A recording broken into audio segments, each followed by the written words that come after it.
Una Smart TV te hi va mày à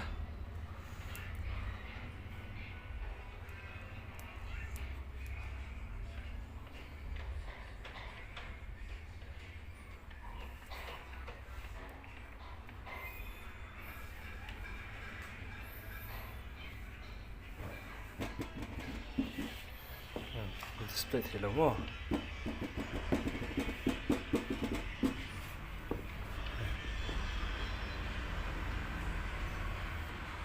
hi CM đâu nè cái hi mai thang ngay thì chính thằng này mà sẽ mai thang ngay anh này đó xem thật thấy tel tắc chuan kan soi lo mai nga ma ro chu hi chu e la chu ha chen e hi chu e ha mai ti kia hi chu xem thấy khéo rằng mà nó tôi lo ở hết chi game gì nè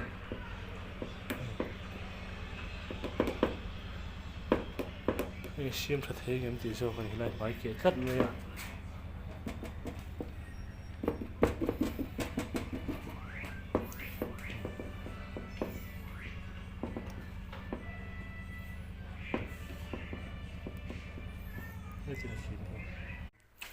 à cái xem á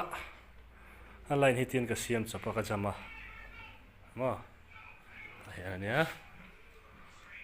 anh Chuan cái này hàng chăm bò này mà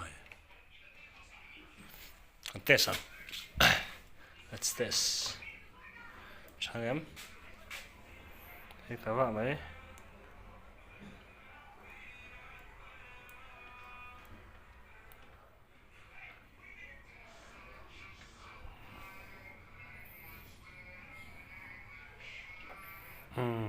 làm thấy ta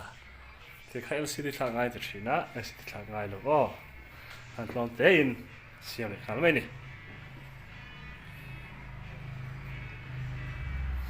cái chỗ này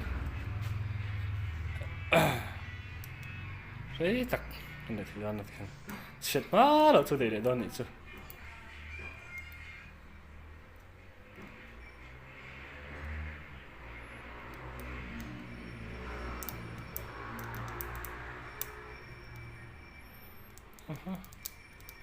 remote rendah selawai ya.